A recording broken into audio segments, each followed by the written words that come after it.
Sa Ombudsman ang panibagong reklamong plunder si Attorney Renato Bondal sa Ombudsman laban kay dismissed Makati Mayor Junjun Binay. Dawit din sa reklamo ang mga sinasabing dummy raw ni Binay na tumatayong mga opisyal ng dalawang IT companies na Codeworks.ph Incorporated at Powerlink.com Corporation. Sinabi ni Bondal sa reklamo na nakakuha raw ng lucrative service contract ang dalawang kumpanya mula sa lokal na pamahalaan ng Makati.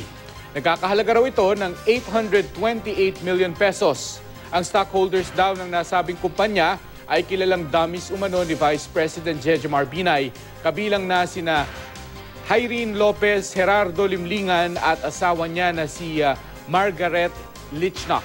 Nagsilbi raw IT provider sa mga naturang kumpanya para sa mga computer sa Makati, pero mga empleyado din daw ng Makati ang gumagawa raw sa tungkulin ng IT providers.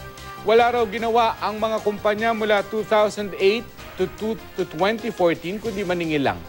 Kasama si Junjun Binay sa mga nirereklamo dahil siya ang signatory sa nasabing kontrata.